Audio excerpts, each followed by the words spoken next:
So this evening we played a pretty good basketball game and had a good bounce back after the performance that we had earlier in the week, and so feel really good about this performance tonight. I feel like Siena is probably the second best team that we have played this year.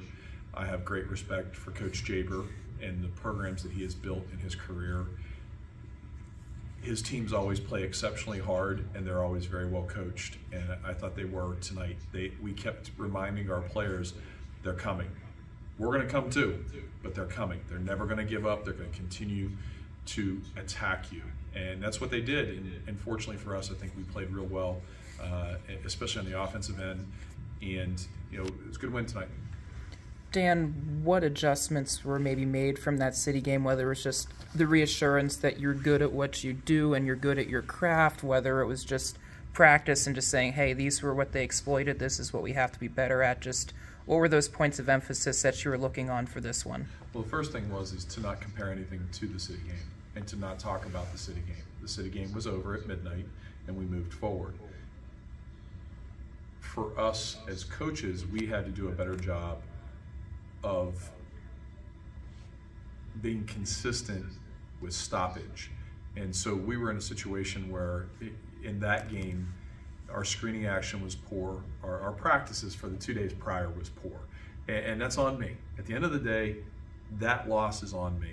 And what we had to do is to stop it every moment that we had to for a day and a half here after that game, talking about how to set your man up, how to set a proper screen, to not put the ball on top of your head, how to feed the post, which was a major thing. We feel like we have an advantage over most teams. We have two very good post players, three good post players with Amaya, Precious, and Yanni. And so we had to break things down and correct things. And we as coaches, and me in particular, we have to instill that type of discipline on an everyday basis and not let someone get away with something and just say, oh, the next possession. What did you like about, while you knew that Siena was going to bring different looks and be aggressive in those looks, what did you like about those counters and finding those counters on a consistent basis? I mean, 22 assists, 18 for 19 from the line, 50 boards. Those are really all encouraging stats today, Dan, don't you think? Yeah, it really is.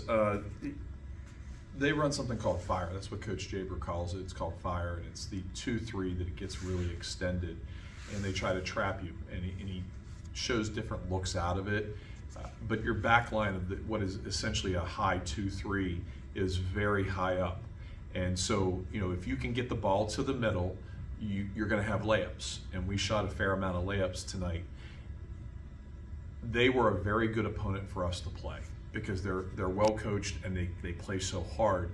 And the adjustments that we made were made in practice and in shoot around, and our kids knew what we needed to do. About the only thing that we did not do, that we didn't even really practice, but we talked about is the diagonal pass when we got it to the wing, to look to throw it to the corner of the backboard, because we would have a opposite side forward post up.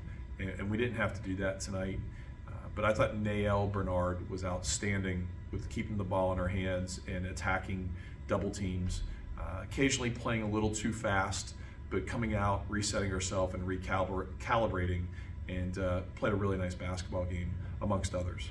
This is kind of a combination of the first two questions, the combination of not talking about that last game as much and obviously talking about everything before. Just not only was Siena maybe a good opponent, was it maybe the timing that they were a good opponent needing a pick-me-up in a team capacity where everybody played fearlessly for each other and found positive results? The game was over whatever day that we played it, and we moved forward. We haven't talked about the school down the street in any sort of way.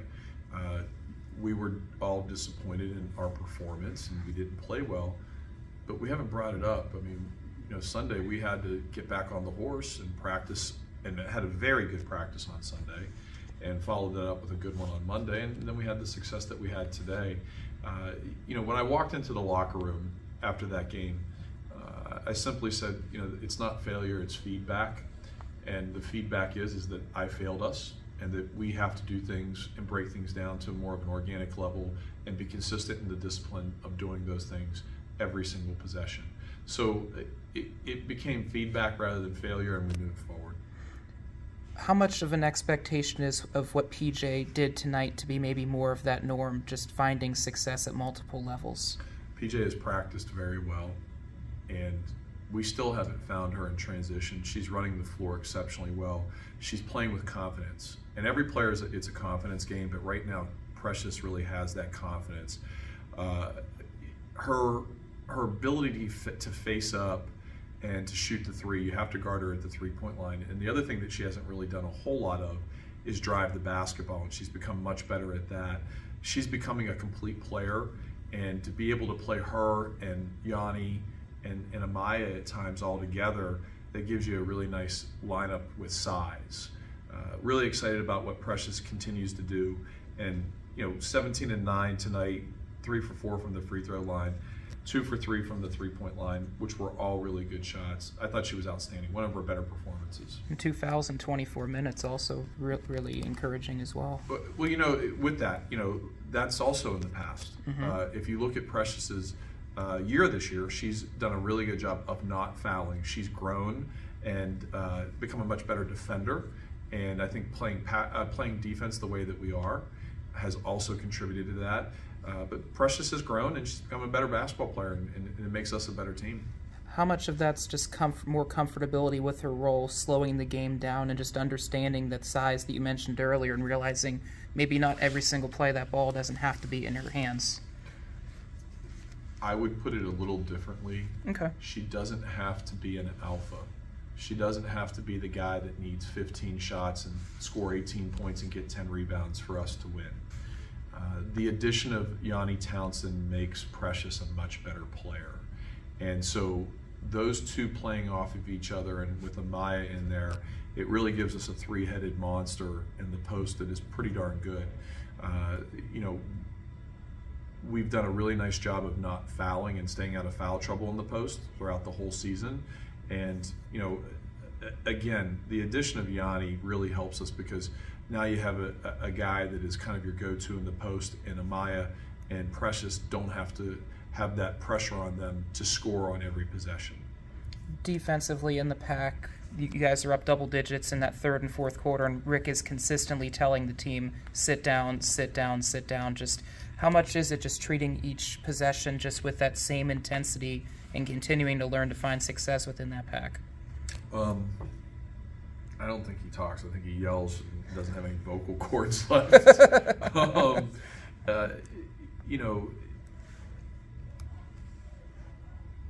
We're not a complete team yet. We still miss assignments, and we missed assignments tonight defensively. But overall, a good night. But when you coach, you want to play a perfect game. And so you're constantly going to try to remind your players of what to do within the game. And I'm going to be excited when I don't hear Rick scream, because they do everything correct. And we know that when that happens, we've played a pretty much a perfect game. We haven't even talked about Meg, but to have 5 double-figure scores, to have 2 double-doubles within tonight, and we've talked for almost 9 minutes and we haven't even brought up Meg's name. Just what does that say about how complete this team effort was? Yeah, complete is a very good way of it's the only way to describe it. Complete is the only way to describe it. Meg with 15 points, 12 rebounds, 4 assists, and 4 steals on 6 of 8 from the field and 3 for 4 from the three-point line. That's a Meg McConnell night now. She's been pretty consistent shooting the ball at a very high level and taking high-quality shots. And she was the best guard in the Atlantic 10 rebounding the ball last year, and now she's one of the best rebounders, regardless of position in the Atlantic 10. She played outstanding tonight, as did many other people. Amaya Hamilton might have played one of her better games as a Duquesne Duke with 13 and 11 and 6 assists, and shot it 4 for 8 from the field. I thought Amaya was excellent tonight also, and she's really started to understand and grow in her role. She's turning down some shots and driving it more, and I think that's a big benefit to her. When you look at the overall stats of the analytics, it's kind of like a silo. Anything that's in the paint out to the three-point line, she's shooting a very, very high percentage, and we pointed that out to her. And the shots that she took tonight were very good, but the balance was, outstanding. 5 people in double figures, 2 with double doubles, and then Tess, who had an off night shooting the ball, still had 9 points and 7 rebounds, which is very, very good. A good, complete team performance tonight. Thank you for supporting women's basketball. Appreciate you being here. We'll see you in December with Tulsa at home. Thank you.